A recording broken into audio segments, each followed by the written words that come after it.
Hello, I'm Sirisha Indukuri and welcome again to course 103 on Rural Society and Polity in India, which is part of BBA Rural Management. We have been doing Unit 1, which is Rural Society in India, Historical Understanding and Perspectives, and in this we have already covered 2 lessons. Now we will be covering the 3rd lesson, which is on Sociological Perspectives on Village India. The objectives of this lesson are to first familiarize you with village studies that have been undertaken by sociologists and anthropologists from India as well as abroad, to make you understand that village in India as a micro-social unit had links with a wider region and it was not essentially an isolated republic. Thirdly, unity was an important basis for village community. But this has also been contested by others, saying that the unity was essentially a hierarchy of the dominant caste. The way I have structured this lesson is, first, we will look at some key village studies that have been undertaken. Then we'll try and understand the idea of the village being a micro little community, a republic, and deconstruct that notion.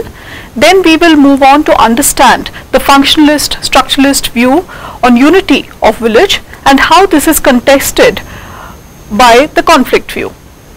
Let us begin. The study of village communities became a tradition in Indian sociology. It was the period of 1950s that saw several studies undertaken by both Indian as well as foreign sociologists and anthropologists, and it was a period of what later came to be called village studies. There were several village studies that were done during this period. Let us look at a few of these. S.C. Dubey's Indian Village that came out in 1955, D.N. Majumdar's edited book Rural Profiles, which also came out in 1955. McKim Marriott's edited Village India also came out in the same year. M.N. Srinivasa's India's Villages, and there were others like Twice Born by Castells, which came out in 1957, and Village Life in Northern India by Lewis, which came out in 1958. The key point that is emerging out of these various studies that have been done is that the village was always a part of a wider economic, political and religious system, which was quite in contrast to what was being propounded by British administrators, that the village was an isolated republic. These studies point out that village had a number of intimate links with its neighbors, and the village's social field is much wider than his or her own village. And they highlighted that the isolation and autonomy and self-sufficiency of the village republic is a myth. In spite of the fact that communications between villages were poor in the past, they were far from being self-contained. They had links, economic, religious, social, etc., with neighboring villages. Let us take the case of a village called Kishangarhi, which falls in Aligarh district of Uttar Pradesh. This village was studied by McKim Marriott. He did his field work from December 1950 till about April 1952. Kishangarhi had about 160 mud houses, and he says that it had internal divisions of economic interest groups. The village grows crops, they are sold outside the village, and the village has several economic relations. Internal divisions also existed in the village, particularly in matters of marriage and kinship, and the village was also divided politically in terms of factions. Marriott observes that Kishangarhi does not seem to be an isolated whole in the primitive sense. He says it is like a living thing that has a definable structure, is conceptually a vivid entity.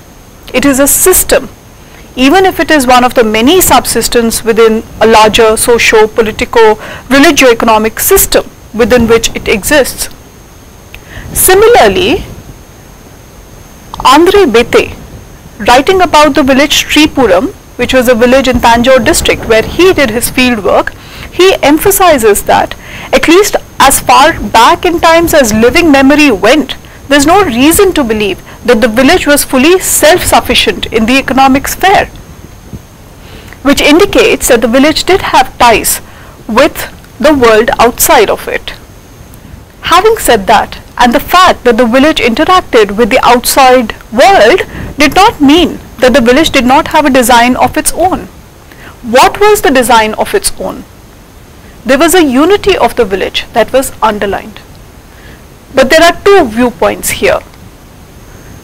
The first view holds that the unity of the village lies in its vertical ties.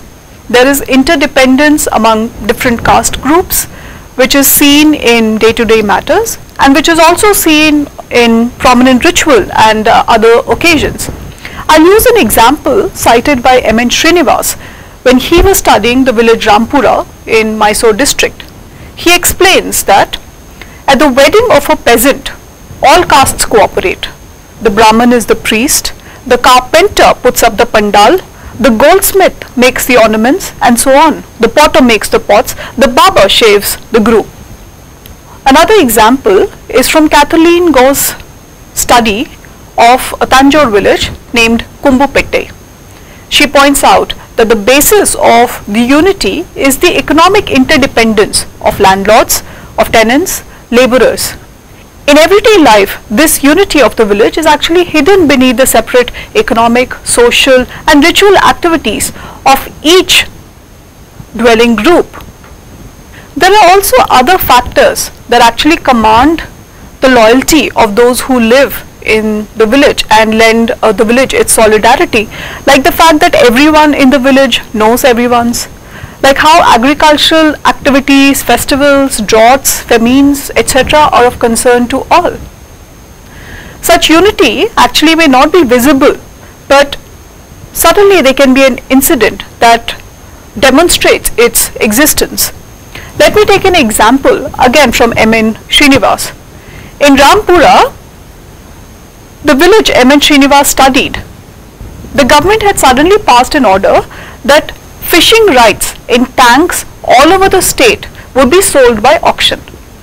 The villagers of Rampura saw this as an encroachment on something belonging to them. On the day of the auction, they saw to it that no one from the village was there to bid. Now, this is one view. In order to contest this, there is another view, and this is propounded by Louis Dumont. He argues that caste system was based on hierarchy, which resulted in inequality. Thus, the so-called unity of the village was not based on the sense of being part of a community. It was rather by observance of a hierarchy. He emphasizes that the solidarity or unity is nothing but the solidarity of the dominant caste. What is a dominant caste? A caste is dominant when it is numerically the strongest in the village or the local area and has an influence economically and politically. It need not be the highest caste in terms of traditional and conventional ranking of castes. He says that a loyalty to the dominant caste has power of sanction in its hands. Therefore, the caste system divides the village and weakens the system of village solidarity, as each caste forms a separate community. At the end of this lesson, I would like to give you an activity. Any village that you have seen, do you see there a demonstration of unity based on functional ties, or do you observe that there is a conflict due to hierarchy? I will conclude the third lesson of Unit 1 here and join you for the fourth lesson. Thank you.